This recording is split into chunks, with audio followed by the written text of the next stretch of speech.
Salut à tous et à toutes, ici pas de rumeurs, pas de distractions, seulement les infos, l'analyse et la clarté. Restez avec nous, le Grand Journal commence maintenant.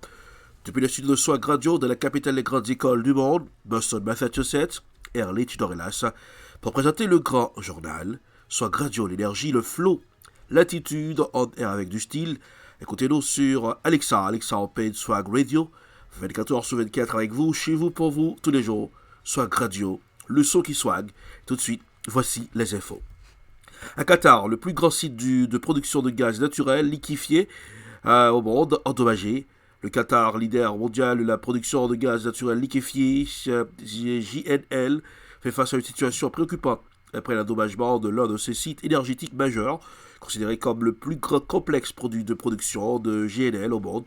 Selon plusieurs sources concordantes, les installations stratégiques situées dans la zone industrielle de Ras Laffan ont subi des dégâts importants. Ce site constitue le cœur de l'industrie gazière qatari et joue un rôle clé de l'approvisionnement énergétique mondial. Le récit est signé LCI dans ce grand journal. Déjà endommagée, une nouvelle frappe a touché ce matin la principale installation gazière qatari. Les dommages sont considérables selon le ministère de la Défense. Nous nous réservons le droit de mener des actions militaires si cela s'avère nécessaire. Le moment venu, les dirigeants du royaume prendront la décision qui s'impose. Donald Trump menace lui aussi le plus grand site gazier iranien, déjà frappé hier. Les États-Unis d'Amérique détruiront massivement l'intégralité du gisement de gaz de South Pars avec une force et une puissance que l'Iran n'a jamais vue ni connue auparavant. De son côté, Emmanuel Macron appelle à suspendre ces attaques. Il est d'intérêt commun de mettre en œuvre sans délai un moratoire. Les populations civiles et leurs besoins essentiels doivent être préservés de l'escalade militaire. Depuis une semaine, les énergies fossiles sont au cœur de cette guerre. On est passé sur un modèle totalement différent qui est en fait la guerre de l'énergie. Et ça, c'est quelque chose d'extrêmement déstabilisant parce qu'on n'a pas de référence dans le monde de ce conflit, de ce genre de conflit. Ça va complètement déséquilibrer les modèles économiques, la stabilité économique du monde. Depuis hier, le prix du baril de pétrole est également reparti à la hausse. C'est dans ce contexte que cette nuit, le président de la République a proposé un moratoire immédiat sur les frappes contre les infrastructures civiles. Notamment énergétiques. Le président de la République s'est entretenu auparavant avec Donald Trump et l'émir du Qatar. Je cite, les populations ainsi que la sécurité des approvisionnements énergétiques doivent être préservées de l'escalade militaire. Les conséquences de ces attaques, elles sont immédiatement visibles, vous allez le voir. Oui, la flambée des prix du pétrole, notamment le Brent a bondi de 5% cette nuit. Nicolas, des records peuvent-ils être encore battus? Absolument. Le dernier record, c'est juillet 2008, avant la crise financière. On est à $147 le baril. Le marché croit crédible aujourd'hui le fait qu'on atteigne les $150 le baril.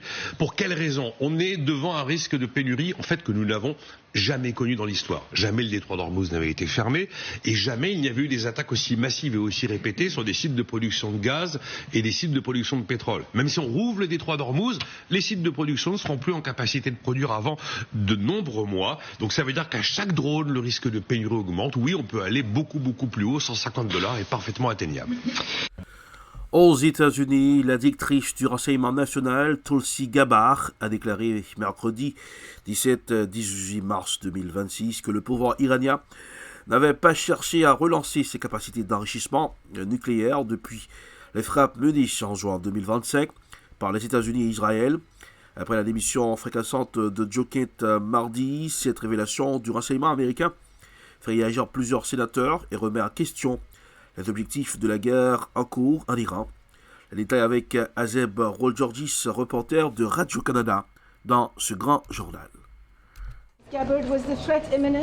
C'est l'heure de vérité pour Tulsi Gabbard, la directrice du renseignement américain. Elle doit répondre aux questions de sénateurs sur les raisons de l'intervention militaire américaine en Iran. Également présent, le directeur de la CIA et celui du FBI. Was it the assessment of the intelligence community that there was a, quote, imminent nuclear threat posed by the Iranian regime, yes or no? Est-ce que les services de renseignement estimaient qu'il y avait une menace nucléaire imminente du régime iranien, oui ou non, demande-t-il.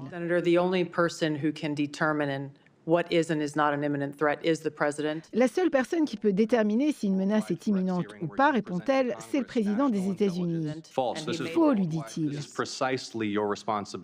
to determine what constitutes a threat. C'est votre responsabilité et vous évitez la question. No, you're evading a question. Dans sa déclaration écrite, Tulsi Gabbard contredit Donald Trump et affirme que le programme d'enrichissement nucléaire iranien avait été anéanti après les frappes américaines en juin dernier, avec aucun effort pour le redévelopper.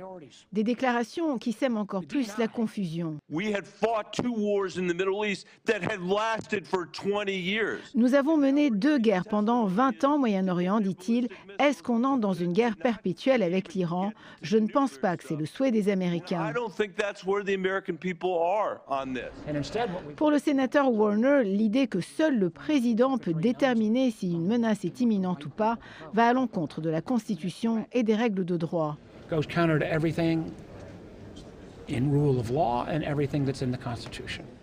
Une audience qui survient au lendemain de la démission très publique de Joe Kent, proche collaborateur de Tulsi Gabbard.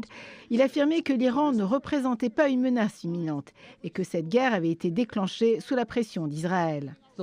Aujourd'hui, en entrevue avec l'ancien animateur de Fox, Tucker Carlson, Joe Kent maintient ses propos.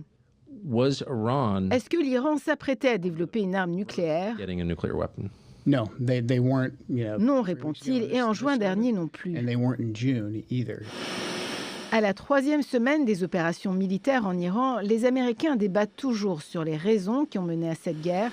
Le président, lui, était à Dover pour le transfert des dépouilles de 6 militaires américains morts en Irak. Ici Azaboued Legurgis, Radio-Canada, Washington. Gerald Ford, le porte-avions qui embarrasse les États-Unis, des toilettes bouchées, un incendie embarrassant. Les problèmes techniques s'accumulent sur l'USS Gerald Ford.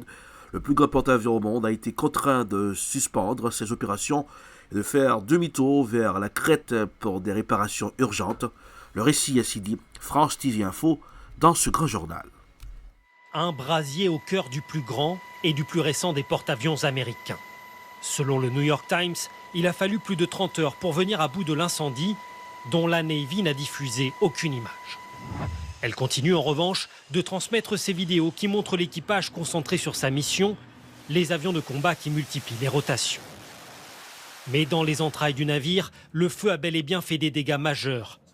Il aurait pris dans un sèche-linge de la buanderie que l'on voit sur ces photos d'archives, avant de toucher les quartiers de l'équipage. Plus de 600 membres d'équipage ont perdu leurs couchettes et dorment depuis par terre ou sur des tables.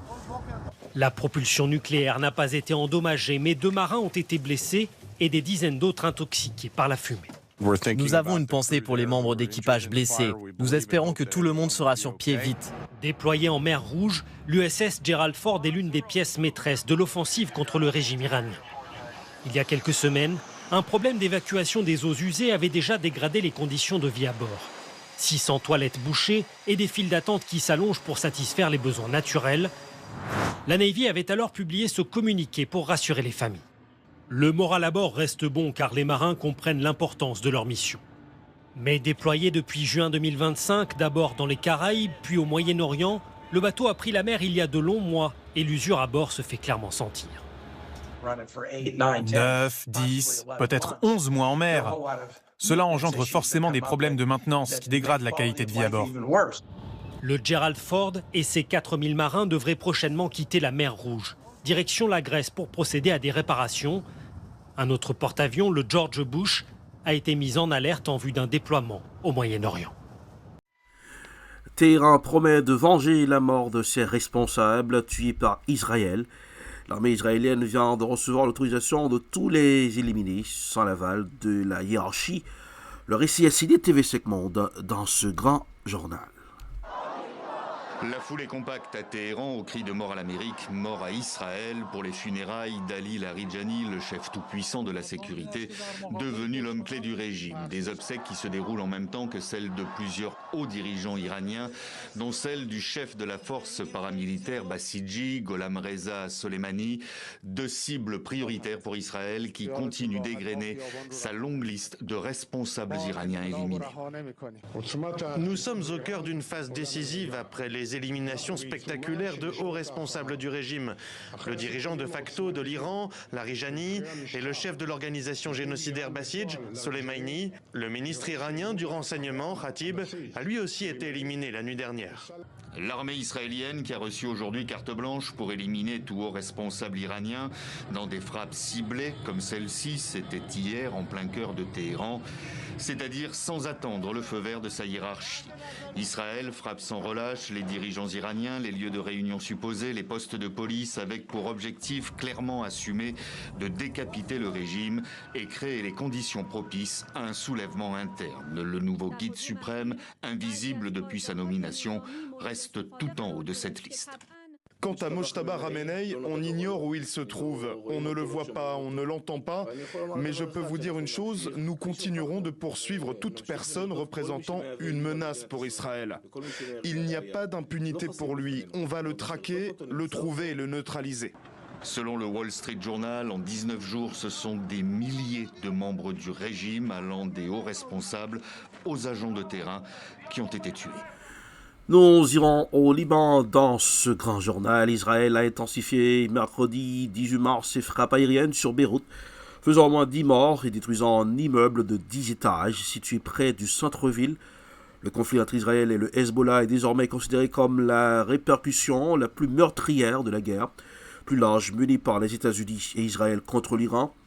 Le groupe soutenu par l'Iran a lancé des roquettes sur Israël en soutien à Téhéran le 2 mars. Depuis lors, plus de 900 personnes ont été tuées au Liban. 1 million ont été déplacés. Le correspondant de CGTN News s'est entretenu avec des habitants de Beyrouth vivant à proximité des sites détruits. Écoutons les détails dans ce grand journal. Nous étions au café Abou Al-Fadel, un endroit bien connu où nous avons l'habitude de nous retrouver et de veiller tard lorsqu'ils ont demandé aux habitants de l'immeuble d'évacuer. Comme d'habitude, nous avons pris les femmes et les enfants et les avons emmenés dans un immeuble voisin où ils ont passé la nuit. Ils prétendent qu'il s'agit d'une frappe contre le Hezbollah, mais il n'y a aucune présence du Hezbollah dans ce quartier. Ils disent que le Hezbollah y cache de l'argent, mais pourquoi mettrait-il de l'argent ici, surtout après que ce quartier a déjà été pris pour cible lors de la guerre de 2024 ? Ils mentent. Notre message à Trump est le suivant. Nous vous vaincrons, et nous vaincrons l'Occident, car vous ne pourrez pas nous vaincre. Les peuples du Sud ne peuvent être vaincus, quel que soit le nombre de flottes, de chars et d'avions que vous enverrez. En fin de compte, nous sommes les propriétaires légitimes de cette terre, et nous vous vaincrons. Aucun colonisateur n'a jamais posé le pied ici, sans que nous le chassions, ils ne peuvent pas rester sur notre terre.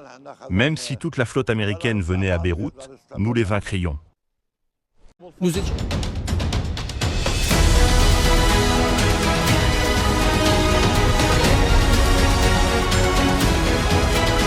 De rechef pour la suite de ce grand journal sur Swag Radio avec Erlich Dorelas. 4e sortie pour cette semaine, jeudi 19 mars 2026, depuis la studio de Swag Radio, dans la capitale des grandes écoles du monde, Boston, Massachusetts. Swag Radio, énergie, le flow, l'attitude. Swag Radio sur Alexa Open Swag Radio, 24 heures sur 24 avec vous chez vous. Ce soir, vous aurez Brise du soir à partir de 8h avec Ruth Selui sur Swag Radio. D'autres émissions vont venir sur Swag pour swaguer avec vous. Pour rester bien informé, les infos sans cassure, sans bavure, c'est l'affaire de PNews, info à la vitesse de la lumière, sur WhatsApp et sur Facebook. PNews, votre référence en matière d'infos. Brothers Café Créole, la bonne cuisine haïtienne sans limite là-bas, au 299 Main Street Everett. 6 fois le 617 294 1425. Brothers Café Créole, the place to be.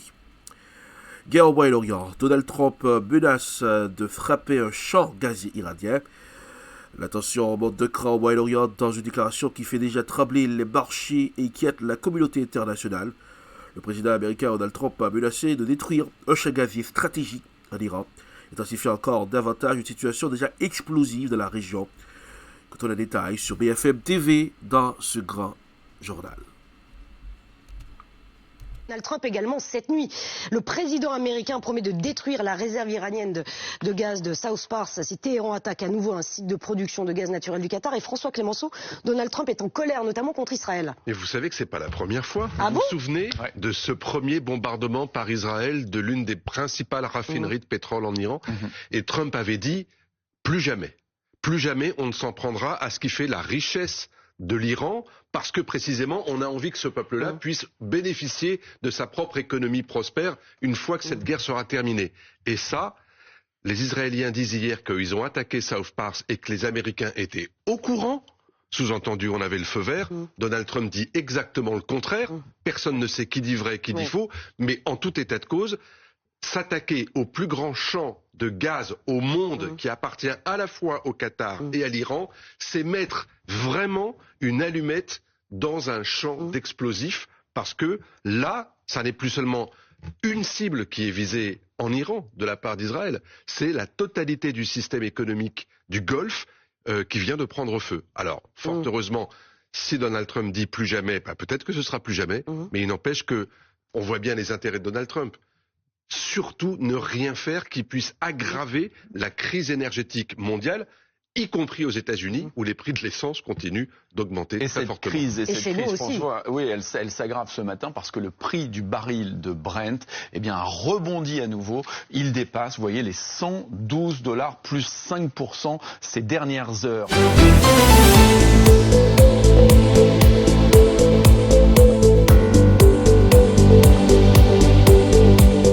Zoom sur la géopolitique. Quel impact aurait l'assassinat d'Ali Larijani sur l'évolution du conflit au Moyen-Orient? L'hypothèse de l'assassinat, pas l'hypothèse, c'est l'assassinat de M. Dali Larijani, figure majeure de la République islamique d'Iran et ancien président du Parlement, constituerait un tournant stratégique majeur dans l'équilibre déjà fragile du Moyen-Orient. Pour Imam Edan Abroni, expert reconnu des dynamiques géopolitiques arabes, un tel événement dépasserait largement le cadre d'un simple acte ciblé. Écoutons ce stratège, ce géopoliticien, Eden Abroni, sur la RT dans ce grand journal. Alors, il est indéniable que l'Iran est diminué. Mais malgré tout ça, ce conflit a l'air de s'enliser. Est-ce que vous avez l'impression aujourd'hui, au 20e jour de ces frappes, que les objectifs que se sont fixés, si de tels objectifs existent vraiment, les États-Unis et Israël, d'abord se recoupent entre eux, sont les mêmes et sont atteignables? En réalité, lorsqu'on voit la guerre, cette agression militaire américano-israélienne contre l'Iran, c'est quoi les objectifs? Il n'y a pas d'objectif, à part anéantir l'État iranien, à part tuer le maximum des civils, à part assassiner des responsables d'État, des responsables militaires et même des hommes politiques. Donc, c'est quoi l'objectif? C'est un objectif impérialiste, c'est-à-dire les États-Unis veulent montrer leur force, leur puissance, imposer l'impérialisme, de renouveau de l'impérialisme en fait. C'est ce que Donald Trump ne cesse de le dire, revenir au 19e siècle, c'est-à-dire l'impérialisme pur et dur de l'homme blanc occidental sur le monde, et pas simplement sur une partie du monde. Donc cette guerre contre la République islamique iranienne, contre l'Iran, a un objectif réel, c'est-à-dire le retour de l'impérialisme américain. Deuxième objectif, le Premier ministre israélien Netanyahou l'a bien dit hier, c'est-à-dire qu'il veut écraser la puissance iranienne pour que c'est Israël, le grand Israël, qui va devenir la puissance majeure de la région. Donc en fait, c'est une guerre impérialiste, colonialiste, contre le peuple iranien, mais pas seulement, mais aussi contre les peuples de la région. Est-ce que vous pensez que, justement, puisque vous évoquez Donald Trump, vous pensez que le président américain peut convertir il a encore eu la chance de convertir ces frappes, cette offensive et ces missions en des points politiques avant justement les élections pour le Sénat et la Chambre des représentants de novembre? Est-ce qu'il compte encore pouvoir, et à quel moment c'est un non-retour politique pour le président américain? Pour le moment, c'est un non-retour politique. C'est une défaite américaine. L'armée américaine, qu'est-ce qu'elle est en train de faire? Elle est en train de pilonner. Est-ce que c'est comme ça qu'on fait la guerre? Pas du tout. Donc ils sont dans l'impasse. Depuis 20 jours, ils sont dans un impasse stratégique. Peut-être ils gagnent cette guerre en tuant le maximum d'Iraniens, en tuant le maximum des responsables politiques, mais stratégiquement, déjà les États-Unis ont perdu cette guerre.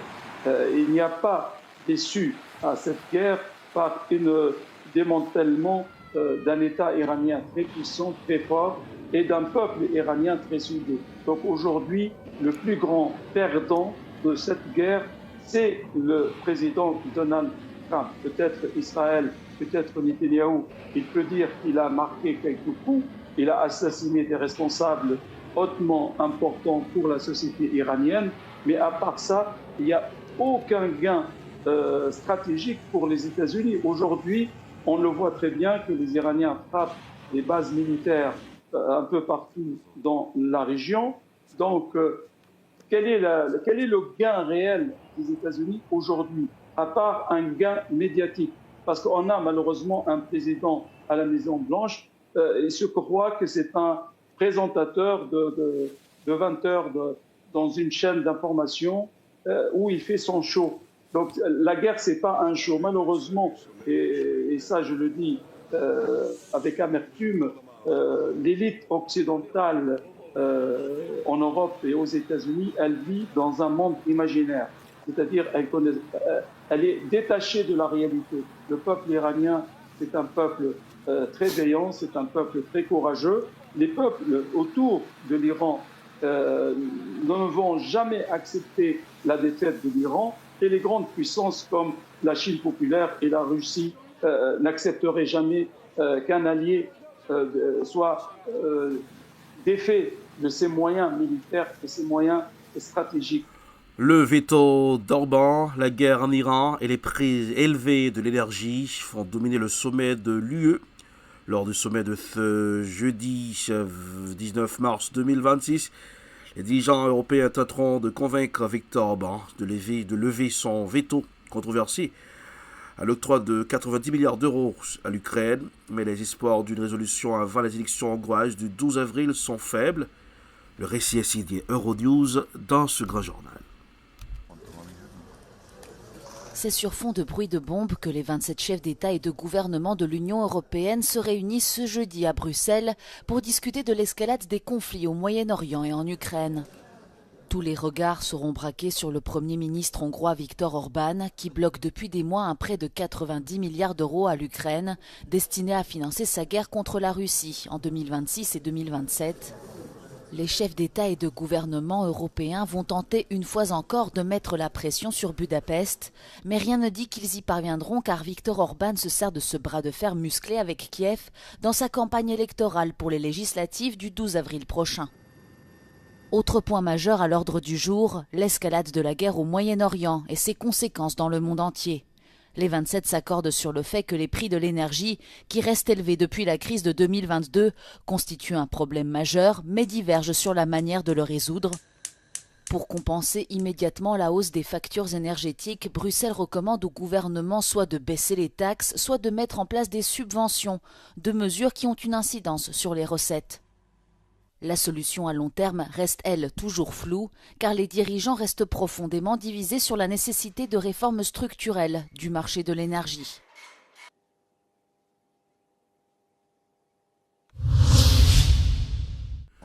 Nous irons en Haïti dans ce grand journal. La tension a monté d'un cran.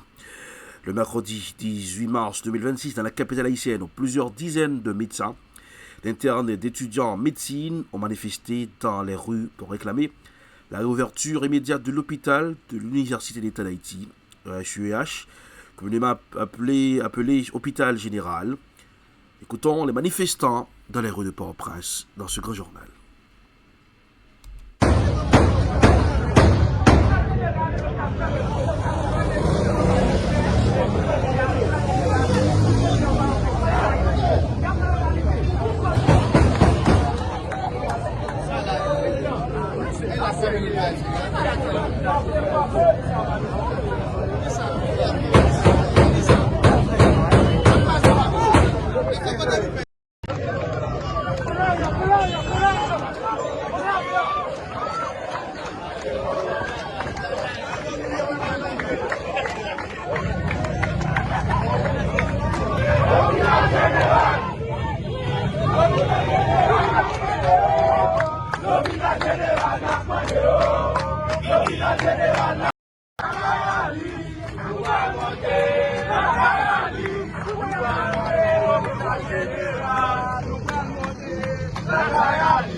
Et pas pour faire jeune gens, et pas pour une belle femme, nous demandons ni qu'on lit, au moins, pour le service population. À ça doit être madame, on dit au mot pour nous. Allez.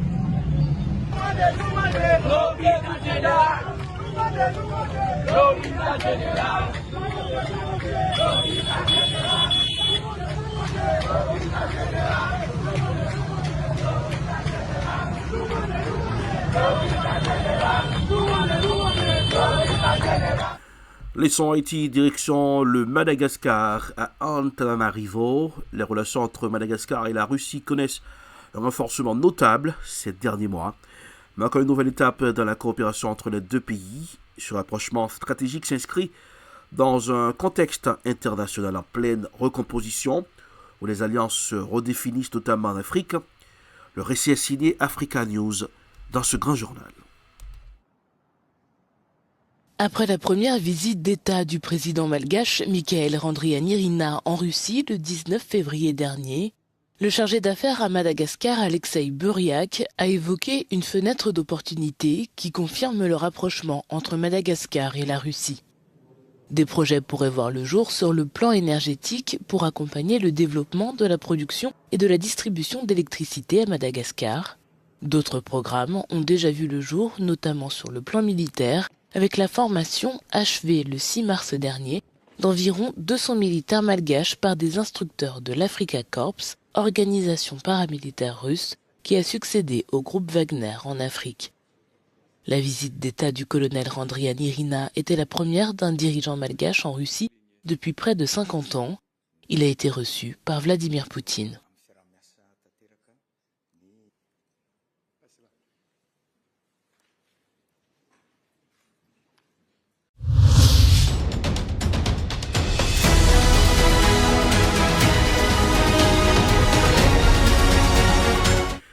C'est ainsi que s'achève le grand journal pour ce jeudi 19 mars 2026. Avant de partir, couleur du temps pour aujourd'hui. À Boston, la météo s'annonce fraîche, mais globalement calme, avec un mélange de soleil et de nuages.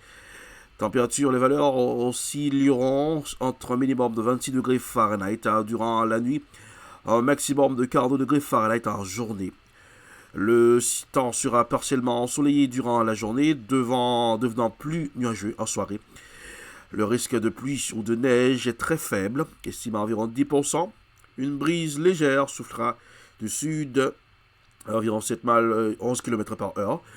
L'indice sera de 4 à ce qui est considéré comme modéré.